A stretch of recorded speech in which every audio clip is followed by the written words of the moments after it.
যদি শুধুমাত্র এই ভাবতাম যে না আজকে বেঁচে আছি কালকে তো মরে যাব, তাহলে বাকি সমস্ত কিছু করে আর লাভটা কি? এই যে এখানে একটা গেট দেখা যায় না, ওই গেট, ওইটা দিয়ে ভেতরে চলে গেলে কবরস্থান পাওয়া যাবে। তো এই দুটো ঘটনার পরে স্থানীয় লোকজনের কাছে এই মসজিদটা একটা অলৌকিক বিল্ডিং বা অলৌকিক মসজিদ হিসেবে নাম পেয়ে বসে। আমি গতকালকে কিয়োতো থেকে ওসাকাতে আসছি। আজকের এই পর্বে আমরা এটা খুঁজে বের করার চেষ্টা করব যে জাপানে যদি একজন মুসলিম মারা যায় তাহলে তাকে কোথায় নিয়ে যাওয়া হয়, তাকে কি আদৌ কবর দেওয়া হয়, তাকে আসলে কি করা হয়। চলেন দেখা যাক।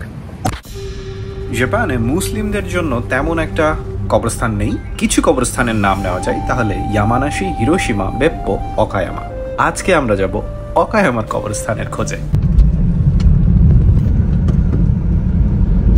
আঁকা বাঁকা পথ, আর এই যে সরু হয়ে উঁচা হয়ে উপরের দিকে উঠে গিয়ে আবার এখান থেকে আর একটা বাঁক। এই যে রাস্তাটা এতটাই ন্যারো যে একটা গাড়ির বেশি দুইটা গাড়ি গেলেই সমস্যা। যদি ওদিক থেকে গাড়ি আসে আর যদি এখান থেকে যায়, ওঠাটা আসলেই একটু প্রবলেম। আর আশপাশে বাঁশ বাগান, মাথার উপরে যে গাছগুলো দেখছেন এগুলো সবই হচ্ছে জাপানিজ বাঁশ ঝাড়। ওই দূরের দিকে কোথাও একটা ঝর্ণা বয়ে যাচ্ছে, ঝর্ণার শব্দ আসছে। আমি জানি না ভিডিওতে ঝর্ণার শব্দ আসছে কি না।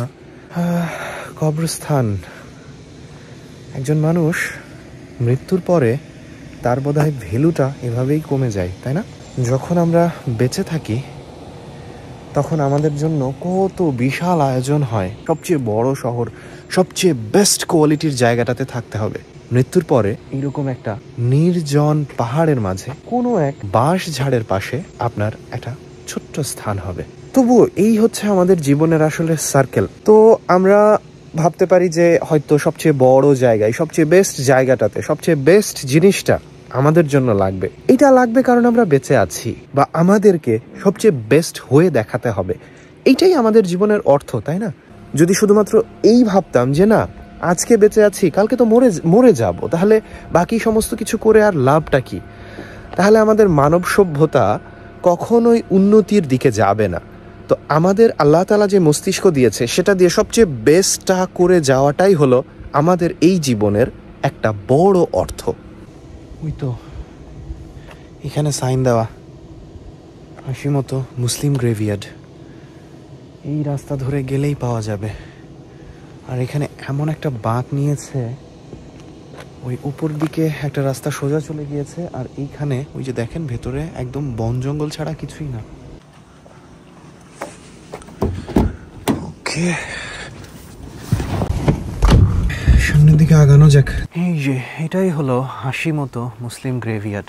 এই গ্রেভিয়ার্ডটা দেখাশোনার দায়িত্বে আছে হলো ওসাকা ইসলামিক সেন্টার, যেটা সেখান থেকে হাশিমোতো মুসলিম গ্রেভিয়ার্ড। ওসাকা ইসলামিক সেন্টার এই গ্রেভিয়ার্ডটার দেখাশোনা করে। আসলে এই জায়গাটা এত নির্জন আর এত থমথমে একটা ভাবনা এখানেও আছে। কবরস্থান মানে বোধহয় এরকমই, আশপাশে কিছুই নাই তেমন। এই যে এইখানে এই ছোট্ট একটা ঘরের মতো দেখা যাচ্ছে, এর মাঝে কি করে আমি জানি না। ওপরটাতে পাহাড়, ড্রাইভ করে করে ঘুরে ঘুরে ঘুরে ঘুরে আঁকা বাঁকা পথ দিয়ে এত উপরে উঠে এসেছি। এই যে এখানে একটা গেট দেখা যায় না, ওই গেট, ওইটা দিয়ে ভেতরে চলে গেলে কবরস্থান পাওয়া যাবে।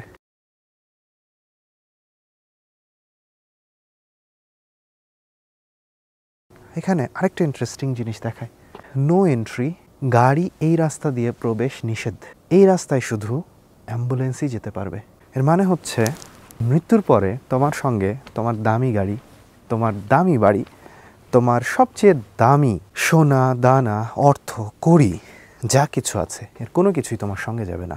এই যে রাস্তাটা দেখছো, এই রাস্তা ধরে একটা অ্যাম্বুলেন্সে করে তোমাকে নিয়ে যাওয়া হবে। মৃত্যুর পরে তোমার জীবনের মূল্য এতটুকুই। তবে হ্যাঁ, মৃত্যুর আগে তোমার কর্মের অনেক ভ্যালু আছে। তুমি তোমার জীবনের যে কাজগুলো করে যাবে, যে কর্মগুলো করে যাবে, সেই কর্মের ফলাফল তুমি মৃত্যুর পরেও পাবে। এখান থেকে যাব কোবের দিকে। এখান থেকে কোবে অনেক দূর। এই হলো কোবে মসজিদ, আর এই হচ্ছে কোবে মসজিদের আশেপাশে। কোবে মসজিদের আশেপাশকে কেন্দ্র করে এখানে হালাল কতগুলো স্টোর তৈরি হয়েছে, যেটা একটা কিতানো হালাল গ্রোসারি।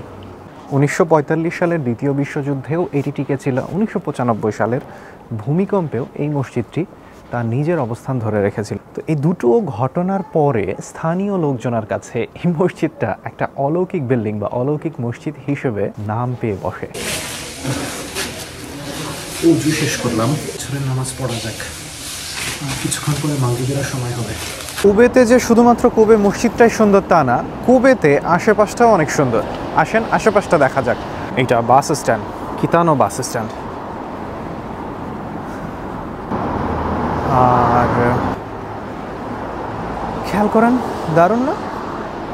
কুবে শহরটা আমার কাছে সব সময় চমৎকার লাগে।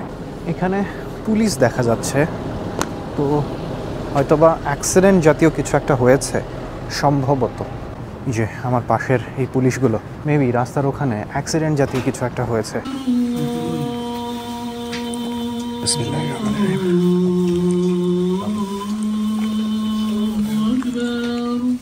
এই হচ্ছে ইফতারের আরেকটা অংশ, সেকেন্ড মসজিদে এসে অনেক বাংলাদেশি দেখলাম।